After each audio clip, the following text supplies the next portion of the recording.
మీకు ఈ విషయం తెలుసా? హనుమంతుల వారు త్రేతాయుగం నుండి ద్వాపర యుగంలోకి వచ్చిన తర్వాత ఆయన మళ్ళీ వెనక్కి ఎందుకు వెళ్ళిపోయారు, ఆయన ఇప్పుడు ఎక్కడ ఉన్నారనే విషయం మీకు తెలుసా? దానికి నా దగ్గర ఒక సమాధానం ఉందండి. అదేమిటంటే త్రేతాయుగంలో రాములు వారు హనుమంతుడికి నువ్వు వెళ్ళి జ్ఞానం చేసుకో, నేను కొన్ని పనులు ముగించుకుని వస్తాను అని అబద్ధం ఆడతారు. దానివల్ల హనుమంతుల వారు త్రేతాయుగాన్ని వదిలేసి తపస్సు చేసుకోవడానికి వెళ్తారు. వెళ్ళిన హనుమంతుల వారు మళ్ళీ తిరిగి వచ్చిన తర్వాత అది శ్రీకృష్ణ వారు అవతారమే, రామ అవతారం అని తెలుసుకుని శ్రీకృష్ణ వారి యొక్క ఉనికితో జీవిస్తూ ఉంటారు.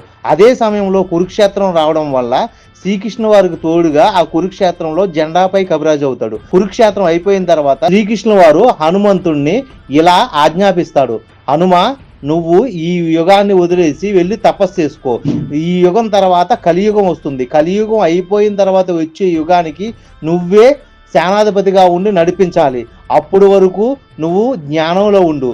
కలియుగంలో నేను కలికిగా వచ్చి కలియుగాన్ని సమాప్తం చేస్తాను. ఆ తర్వాత వచ్చే యుగాన్ని నువ్వే చూసుకోవాలి హనుమ అని శ్రీకృష్ణ వారు ఆజ్ఞాపిస్తారు. తన ఆజ్ఞను నెరవేర్చడానికి హనుమంతుల వారు హిమాలయాల్లో ఉన్న శంబా నగరానికి వెళ్ళి తన జ్ఞానాన్ని ఉపదేశించుకుంటూ ఉంటారు. అలా హనుమంతుల వారు ఇప్పుడు హిమాలయ పర్వతాల్లో ఉన్నారని ఒక వినికిడి భయ్యా.